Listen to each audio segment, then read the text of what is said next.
저는 35살이고 유부남에다가 평범한 회사원 아저씨입니다. 회사가 집에서 좀 먼 곳에 떨어져 있어서 매일 아침마다 지하철을 타고 버스까지 갈아타야 회사에 도착하곤 합니다. 신입사원으로 들어갔을 때는 그나마 회사에서 가까운 곳에 자취를 했는데 결혼하게 되면서 이렇게 집을 옮겼거든요. 아무래도 회사가 많이 몰려있는 중심지에서 좀 떨어져야 집값이 싸지다 보니까 불가피한 선택이었습니다. 근데 이렇게 멀리서 대중교통까지 갈아타면서 회사를 다니려고 하니까 밤낮으로 귀찮아 죽겠습니다. 그래서 어느 순간부터 너무 출근이 하기 싫어서 진지하게 휴직이라도 좀 해볼까 생각했지만 휴직하면 돈도 안 나오니까 와이프가 엄청 반대해서 그렇게 하지도 못했습니다. 어떻게 하면 이런 삶의 재미를 좀 찾을 수 있을까 고민했지만 한동안 이렇다 할 재미 따위는 찾아볼 수가 없었고 억지로 하루하루 버티면서 회사를 다니는 신세가 됐죠. 그러다가 주변을 둘러봤는데 생각보다 재미있는 일은 가까운 곳에 있다는 걸 알게 됐습니다. 같은 시간대에 출근하는 앞집 여자가 한 명 있는데 그 여자를 볼 때마다 항상 비슷한 시간대에 출근하는구나 싶었고 특별히 다른 생각해 본 적은 없었거든요. 그녀와는 항상 엘리베이터 앞에서 어색한 인사를 주고받고는 지하철 타는 순간까지 쭉 같이 걷습니다. 처음엔 아무런 대화도 없이 살았지만 그냥 심심해서 걸어본 간단한 대화에 어느 순간부터는 서로 인사를 하기 시작했고 최근에는 지하철역까지 가면서 많은 이야기를 나누기도 합니다. 그 이상으로 사심을 가지고 대했던 적은 한 번도 없었고 이야기를 나눌 때에도 사적인 걸 물어보지는 않았습니다. 왜냐하면 괜히 나중에 이상한 말 나올까봐 두려웠는데 저는 아내를 사랑하는 딸바보 유부남이니까 행동을 조심해야겠다는 생각뿐이었습니다. 근데 이 여자가 제 인생에 엄청난 기쁨을 가져다 줄 거라고는 상상도 하지 못했습니다. 워낙에 그 앞집 여자가 제 스타일처럼 생겨서 가끔씩 아내보다 외모만 놓고 보면 더 낫다는 생각을 많이 하긴 했지만 출근길이 똑같다는 것 말고는 딱히 가까워질 명분이 없던 게 사실입니다. 사실 외모가 전부는 아니지만 어쨌든 외모가 뛰어나면 눈이 한 번 더 가는 건 사실이고 아무 사이가 아니더라도 좋은 건 맞잖아요. 그래서 언젠가부터 마음속에 말도 안 되는 상상이 들기 시작했고 부끄러운 마음과 함께 심장이 두근거리더라고요. 아직 그다지 친한 사이가 아니라서 그렇겠지만 저를 볼 때마다 웃는 그녀의 얼굴을 보면 참 기분이 좋습니다. 단순히 얼굴이 예뻐서 그런 건 아니고 사람을 기분 좋게 만드는 그런 한박 웃음을 가졌기 때문입니다. 그러던 중 작은 사건이 하나 생겼는데요. 저는 개인적으로 아직까지는 아내와 뜨거운 사이라고 자부할 수 있고 밤마다 행복한 관계를 가지면서 서로를 아껴주고 촉촉하게 만들어주고 있습니다. 아침에 눈을 떠도 옆에서 자고 있는 아내를 보면 아직도 제 몸에서는 반응이 오는데 그렇게 뜬금없이 출근하기 전에 사랑을 나눈 적도 있고 그렇거든요.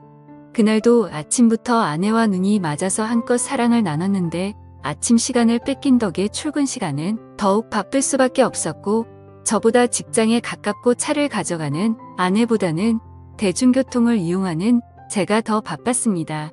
밥도 안 먹고 정신없이 준비하다가 딸에게 뽀뽀를 해주고는 그날도 어김없이 다급하게 현관으로 뛰어나왔습니다. 엘리베이터 버튼을 누르고 기다리고 있었는데 앞집 현관문 열리는 소리가 들리더니 곧바로 앞집 여자도 나왔더군요. 아침부터 뜨겁게 땀을 빼서 그런지 정신이 없어서 인사를 나누는 순간까지 숨을 헐떡거리고 있었고 가볍게 인사를 하는 부드러운 목소리를 들으니까 오늘도 이 여자는 정말 사랑스럽다는 게 느껴졌습니다. 제 아내와는 뭔가 다른 매력에 사랑스러운 매력이 있고 한마디로 말하자면 여성스럽다는 게 정확히 맞을 것 같네요. 엘리베이터 문이 열리자마자 먼저 탄 저는 그녀를 위해 열린 버튼을 눌러주었더니 그녀는 가볍게 인사를 했고 저는 그녀의 뒤에 서서 그녀를 힐끔 쳐다보았습니다. 언제나 느꼈지만 그녀는 참 선하고 예쁜 얼굴인데 제 아내보다는 얼굴이 동그랗고 강아지상처럼 생겼습니다. 하지만 눈이 크고 입도 커서 웃을 때 활짝 웃는다는 느낌이 들고 눈망울이 초롱초롱한 느낌을 가지고 있습니다. 1층까지 내려가면서 저는 엘리베이터 안에서 풍기는 그녀의 화장품 냄새를 맡으며 꼼짝도 하지 않고 고개를 숙인 채 서 있는 그녀의 다리를 훔쳐봤습니다. 키는 작지만 길쭉하게 뻗은 다리와 똑깍거리는 구두 소리가 제 심장을 쿵쿵 때리는 것 같았고, 내려서 지하철역까지 가는 길에 발걸음을 맞춰 나란히 걸으면서 소소한 일상에 대해서 이야기를 나누긴 했지만 그래도 어색함은 떨칠 수가 없었죠. 이웃이지만 서로 친한 사이도 아니었고 얘기를 나눠본 적도 많이 없었으니까 당연한 일이었죠. 어색한 듯 그녀를 보며 눈웃음을 짓자 그녀도 예쁜 웃음으로 답해주곤 했는데, 이상한 건 그렇게 말없이 걷다 보면 둘 사이의 발걸음이 어느덧 익숙해지고 있는 것처럼 느껴지는 거였습니다. 그러면서 가벼운 대화를 나누는데 날씨가 좋다거나 오전에 일하다 보면 너무 잠이 오지 않냐는 그런 별거 아닌 담소를 나눕니다. 그녀는 항상 출근할 때마다 위아래로 검은색 정장 비슷한 옷을 입고 있는데 그날은 특이하게 브라운 계열의 옷으로 맞췄더라고요. 평소에는 좀 딱딱한 느낌이 많이 났다면 오늘은 마치 가을과 어울리는 옷을 입고 있었고, 20대의 몸매에 견줄 수는 없겠지만 두 아이의 엄마라는 사실을 떠올리면 상당히 괜찮은 몸매라는 게 보였습니다. 그녀의 옆에서 나란히 걸었는데 말없이 걷는 어색한 시간이었지만 그 기분이 전혀 싫지 않았고, 마치 소개팅에서 만난 마음에 드는 여자와 걷는 그런 느낌이 들더라고요. 그녀는 뜬금없이 아침밥은 드시냐는 질문을 했고, 저는 보통 아침밥을 안 먹는다고 대답했습니다. 그러자 그녀는 웃으면서 자기도 아침밥을 안 먹는다고 하더라고요. 정말 별것도 아닌 이런 거에 다 설레고 두근거린다는 게 신기했고, 역시 남자는 나이 들어도 철이 들지 않는다는 게 무슨 말인지 이해가 되더라고요. 지하철역까지 가는 동안 그녀와 함께 걷다가 지하철을 탈 때 헤어졌는데, 그날은 이상하게도 그녀가 저와 같은 지하철을 탔어요. 평소에 이쪽에서 지하철을 안 타는데 왜 오늘은 여기서 탔냐고 물어보니까 잠시 다른 회사에 들렸다가 출근하기로 했다면서 제가 일하는 곳이라 거의 비슷한 데까지 간다는 걸 알게 됐습니다. 아마 다른 회사에서 받아야 하는 서류가 있다거나 간단한 회의 정도가 있는 것 같았습니다. 지하철을 타는데 이미 여기는 사람들이 너무 많이 있었고, 도대체 이만한 사람들을 다 싣고 어떻게 쌩쌩 달리는지 의문이 생길 정도로 정신이 없더군요. 지하철이 들어오자 사람들은 미친 듯이 올라타기 시작했고, 이미 사람들로 가득 차버린 지하철 안에는 앉을 자리가 없었습니다. 할 수 없이 그녀와 함께 서서 갔는데 사람들이 너무 많아서 저와 그녀는 몸을 바짝 붙을 수밖에 없었고, 그녀는 부끄러운 듯이 고개를 숙이고 있었습니다. 안 그래도 이렇게 바짝 붙어 있어서 부끄러워 죽겠는데 다음 역에서는 사람들이 더 많이 타게 되면서 더 이상 탈 수 없을 정도로 꽉 끼는 상황이 왔습니다. 그녀는 부끄러운지 제 눈을 보지 않고 계속 고개를 숙이고 있었고, 저는 손의 위치가 애매해서 두 팔 다 들어서 손잡이를 잡고 있었습니다.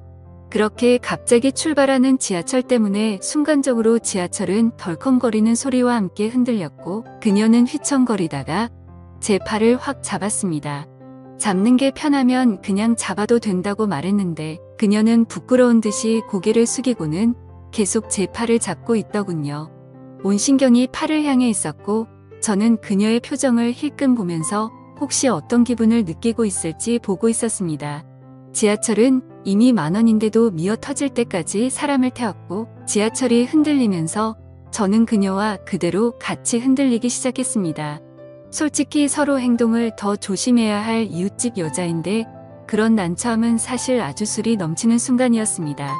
그녀는 저에게 너무 기좁지 않냐고, 왜 이렇게 출근하는 거냐고 묻더니 저는 오늘이 유독 심한 것 같다고 대답했습니다. 계속 저의 팔을 잡고 있던 그녀는 혹시 자기가 잡고 있어서 불편하지 않냐고 묻는데 저는 괜찮으니까 계속 잡고 있으라고 했습니다. 그렇게 가까이 붙어 있으니까 저는 무척이나 떨리는 마음이었는데 그녀의 표정을 보니까 그녀도 많이 긴장하고 있다는 게 느껴졌고, 저만의 착각이었을지 모르지만 그녀도 떨리는 듯한 눈빛을 저에게 보내고 있었던 것 같습니다. 그녀의 머리에서 풍겨오는 샴페인 향기가 너무 좋았고, 저는 그녀의 표정을 보니까 그녀도 많이 긴장하고 있다는 게 느껴졌고, 저만의 착각이었을지 모르지만 그녀도 떨리는 듯한 눈빛을 저에게 보내고 있었던 것 같습니다. 그녀의 머리에서 풍겨오는 샴페인 향기가 너무 좋았습니다. 그 상황이 떨린 나머지 저는 아주 강한 콧바람을 연신 뱉었는데 순간 그녀도 저의 숨결을 느낀 듯 하더라고요. 내심 그 시간이 아주 길게 이어지기를 속으로 바랐지만 이제 남은 건 겨우 2정거장뿐이었습니다. 어느새 사람들로 꽉 차 있었던 지하철은 조금 여유로워지기 시작했고 그녀는 이제서야 숨통이 트이는지 제 팔을 놓고 거리를 좀 끼어서 서 있었습니다. 그때 지하철이 정말 갑작스럽게 다시 출발하면서 크게 덜컹거렸는데 그때 그녀가 휘청거리는 걸 봤고 저는 아주 재빠르게 그녀가 넘어지지 않게 잡아주었고 제 몸쪽으로 끌어당겼습니다. 그러자 그녀는 너무 고맙다면서 손잡이를 잘 잡아야겠다는 말을 했고 저는 그녀에게 조심하라는 말을 했습니다.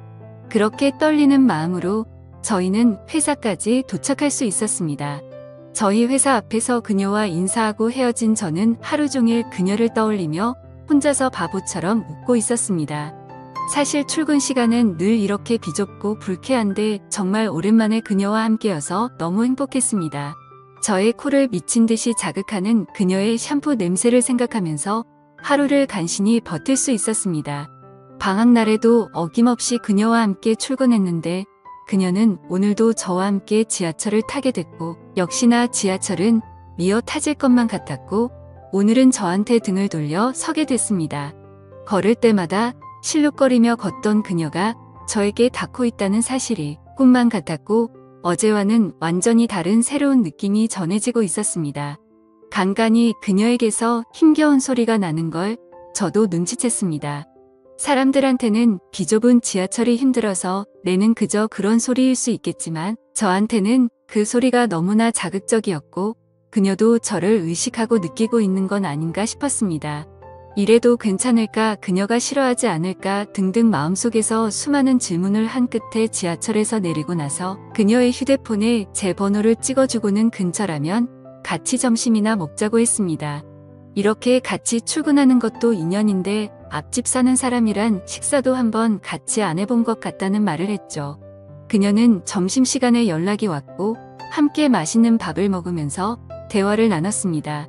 얘기를 나눠보니 서로가 결혼을 한 사이였지만 저희는 아주 빠른 시간 안에 친해질 수 있었고 제가 따로 만나는 사이가 되는 건 어떻냐고 제안하자 그녀는 알겠다며 흔쾌히 승낙했습니다. 그러고는 곧바로 저희는 저녁에 삼겹살집에서 소주를 한잔했고 그녀와 함께 사랑을 확인한 뒤 시간을 보내다가 늦은 밤이 되어서야 함께 집으로 돌아갔습니다. 출근할 때만 함께 할 줄 알았는데 이렇게 집으로 돌아가는 길도 함께하니까 정말 부부가 된 것만 같더라고요. 집에 도착하면 다른 여자가 저를 기다리고 있고 대문을 나서면 다른 여자가 저를 맞아줍니다. 저는 밤낮 없이 정말 진심으로 사랑하는 여자가 2명이나 있습니다. 내일 아침 출근길에 다시 그녀를 만나게 된다면 분명히 저희는 엘리베이터에서 인사를 맞출 것 같고 정말 이렇게 말도 안 되는 상황을 겪게 되자 저는 인생에서 새로운 기쁨을 찾은 것 같습니다. 늘 재미없던 출근길이 이렇게 특별해진 것도 행복하고 퇴근길에도 함께할 수 있는 사람이 생겨서 기분이 좋습니다. 이런 재미를 좀 더 한껏 느끼고 싶네요. 인생의 낙이라는 게 생겨서 그런지 요즘에는 참 행복합니다. 오늘의 사연은 여기까지입니다. 모두 좋은 하루 보내세요. 감사합니다.